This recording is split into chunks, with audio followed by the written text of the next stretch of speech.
Back in July, I was listening to the Remembrance Project, which is a segment on NPR's Morning Edition, where Alyssa Eli talks about people who've recently passed away. These are just average folks who just recently passed away. Anyway, she's talking about, on this particular day, Herbie Brown. Herbie Brown lived in Cranston, Rhode Island, and he had a clothing store in Providence. Herbie Brown, I knew that name.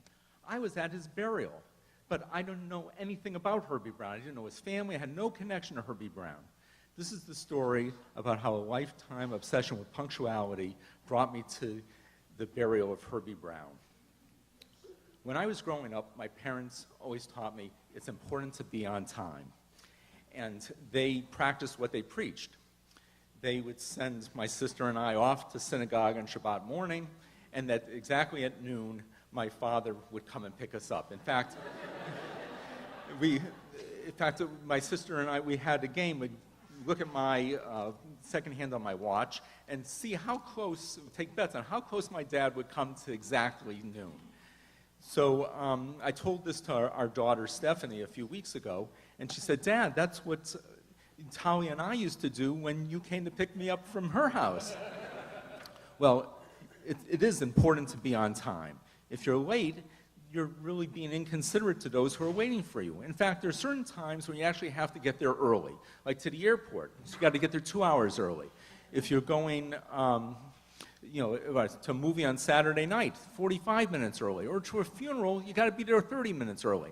And this regimen worked pretty well for me until October 2013, when I went to the funeral of Sidney Affey, who his son Alan was a good friend of mine from college, and we got out to Worcester to the synagogue a half hour early. But the synagogue was mobbed. In fact, there was a huge line of people waiting to pay condolences to the family, and I couldn't believe it. We just weren't going to be able to talk to the family at all. We were late. So I vowed that this would never happen again. Well, it came April of 2014, and Malcolm Bromberg passed away. He was the father of my friend Judy from BU, and she was married to my friend Jay, who was a close friend of mine. And he owned Benny's, which is Rhode Island's version of Target. And he was also active in the Jewish community. So I knew from the Yaffe fiasco that I had to get there an hour early. And my friend Jay said the funeral was going to be at noon. So we drove down. We got there about 10 minutes before 11. As I'm driving towards the synagogue, I realized the street's all parked up. So, oh my God, I should have come an hour and a half early. So we walk over to the front of Temple Emmanuel in Providence, and they're bringing the casket out of the building. So I'm going crazy.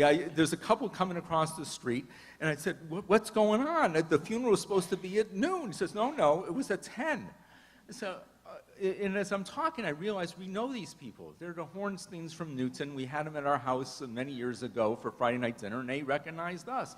So we started to talk, and I said, "Well, how do you know the family?" They said, "Well, we know Heidi." I'm thinking, who's Heidi? Heidi? I don't know Heidi. But then I figured, well, it must be Malcolm's. Maybe this was Malcolm's girlfriend or something. And they asked, how do we know the family? I said, well, Jay and Judy. And they give me the same puzzled look that I was giving them. Nonetheless, it's getting late, and I wanted to salvage what was turned out to be a terrible day. I said, well, we got to at least get down to the cemetery. So we got the car, and we got to the end of the procession. In fact, when you're at the end of the procession, of course, the procession loses you, which was the case here. But I knew where the cemetery was. We zipped down 95.